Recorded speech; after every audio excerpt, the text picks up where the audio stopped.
ସାଙ୍ଗମାନେ ବହୁତ ଦିନ ତଳର କଥା, ଗୋଟେ ଗାଁରେ ଜଣେ ଚାଷୀ ରହୁଥିଲା।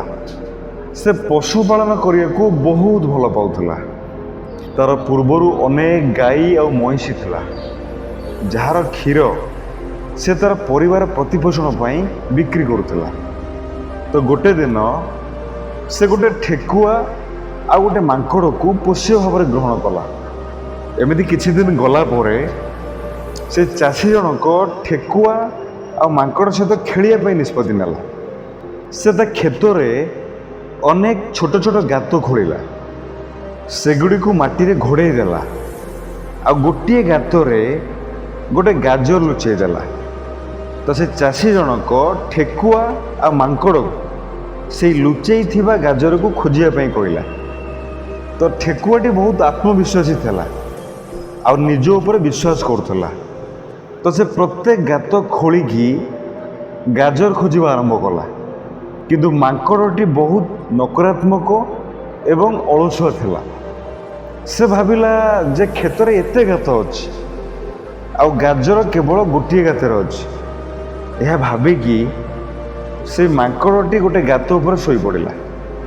ଏହି ସମୟରେ ଠେକୁଆଟି ଯତ୍ନ ସହିତ ଗାଜର ଖୋଜୁଥିଲା। ସେ ଗୋଟିଏ ଗୋଟିଏ କରି ସମସ୍ତ ଗାତ ଖୋଜିଲା, କିନ୍ତୁ ସେ କୌଣସି ବି ଗାତରେ ଗାଜର ପାଇଲାନି। ତ ଏବେ କେବଳ ଗୋଟିଏ ଗାତ ଥିଲା, ଯାହା ପରେ କି ସେ ମାଙ୍କଡ଼ ଶୋଇଥିଲା। ତ ଠେକୁଆଟି ମାଙ୍କଡ଼ ପାଖକୁ ଯାଇ ସେ ଗାତ ଉପରୁ ତାକୁ ଉଠିବା ପାଇଁ କହିଲା। ମାଙ୍କଡ଼ ଉଠିଗଲା। ମାଙ୍କଡ଼ ଉଠିବା ମାତ୍ରେ ହିଁ ଠେକୁଆ ସେ ଗାତକୁ ଖୋଳିବା ଷ୍ଟାର୍ଟ କଲା।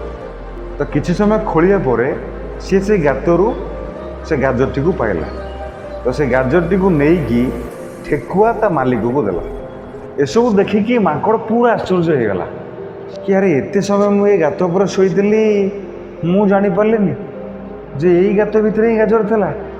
ଯଦି ମୁଁ ଟିକେ ଖୋଳି ଦେଇଥାନ୍ତି ତାହେଲେ ଗାଜରକୁ ମୁଁ ପାଇଥାନ୍ତି ଆଉ ସେ ଗାଜରକୁ ନେଇ ମାଲିକକୁ ଦେଇଥାନ୍ତି ଆଉ ମାଲିକର ଗେହ୍ଲା ମୁଁ ହେଇଥାନ୍ତି। ତ ଏସବୁ କଥା ଚିନ୍ତା କରିକି ମାଙ୍କଡ଼ଟି ବହୁତ ଅନୁତାପ କଲା।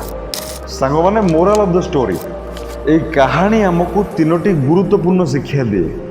ପ୍ରଥମଟି ହେଉଛି ଆମେ କେବେ ବି ଆମର କାମ ବିଷୟରେ ନକାରାତ୍ମକ ଭାବରେ ଚିନ୍ତା କରିବା ଉଚିତ ନୁହେଁ। ଯେପରି ସେ ମାଙ୍କଡ଼ ଭାବିଥିଲା ଯେ ଏତେ ସାରା ଗାତ ଅଛି ଆଉ କେଉଁ ଗାତରେ ଗାଜର ଅଛି ଜଣା ନାହିଁ। ଏହା ଭାବିକି ସିଏ ସେ କାମଟିକୁ ନିଜ ପାଇଁ ବହୁତ ବଡ଼ ବନେଇଦେଲା। ଦ୍ୱିତୀୟ ଶିକ୍ଷା ହେଉଛି କି ଆମକୁ ଆଟଲିଷ୍ଟ ଚେଷ୍ଟା କରିବା ଉଚିତ, କାରଣ ଯଦି ଆମେ ଚେଷ୍ଟା ନ କରିବା ତେବେ ଭାଗ୍ୟ ମଧ୍ୟ ଆମର ସାଥ ଦେବନି। ଯଦି ମାଙ୍କଡ଼ଟି ଶୋଇଥିବା ଗାତରୁ ଗାଜର ଖୋଜିବା ଆରମ୍ଭ କରିଥାନ୍ତା ତେବେ ତାକୁ ହିଁ ଗାଜର ମିଳିଯାଇଥାନ୍ତା, କିନ୍ତୁ ସେ ଚେଷ୍ଟା ମଧ୍ୟ କଲାନି, ଅଳସୁଆ ହେଇ ଶୋଇପଡ଼ିଲା। ସାଙ୍ଗମାନେ, ଏଇ କାହାଣୀର ତୃତୀୟ ଶିକ୍ଷା ହେଉଛି କି ଆମେମାନେ ସହଜରେ ହାର ମାନିଯିବା ଉଚିତ ନୁହେଁ। ଆମକୁ ଜଣା ହିଁ ନାହିଁ କି ଆମକୁ ଆମ କାମରେ କେଉଁ ବର୍ଷ ସଫଳତା ମିଳିବ। ତାହା 2026 ହେଇପାରେ, 2030 ହେଇପାରେ କିମ୍ବା ତାହା 2032 ମଧ୍ୟ ହେଇପାରେ। କିନ୍ତୁ ଆମକୁ ସେତେବେଳେ ସଫଳତା ମିଳିବ ଯେତେବେଳେ ଆମେ ହାର ନ ମାନିକି ସକାରାତ୍ମକ ଚିନ୍ତାଧାରା ସହିତ ଚେଷ୍ଟା କରି ଚାଲିବା। ତ ସାଙ୍ଗମାନେ, ଆଜି ପାଇଁ ଏତିକି। ଯଦି ଆପଣ ଏଇ କାହାଣୀକୁ ଅଧିକ ଲୋକମାନଙ୍କ ପାଖରେ ପହଞ୍ଚାଇବାକୁ ଚାହୁଁଛନ୍ତି ତେବେ ଏଇ ଭିଡ଼ିଓକୁ ଲାଇକ୍ କରନ୍ତୁ, ସେୟାର କରନ୍ତୁ, କମେଣ୍ଟ କରନ୍ତୁ, ଯାହାଫଳରେ ୟୁଟ୍ୟୁବ୍ ଏଇ ଭିଡ଼ିଓକୁ ଅଧିକରୁ ଅଧିକ ଲୋକମାନଙ୍କ ପର୍ଯ୍ୟନ୍ତ ପହଞ୍ଚାଇବ। ତ ପୁଣି ଦେଖା ହେବ ଆଉ ଗୋଟେ ନୂଆ ଭିଡ଼ିଓରେ। ସେ ପର୍ଯ୍ୟନ୍ତ ମନେ ରଖିଥାନ୍ତୁ। ଧନ୍ୟବାଦ।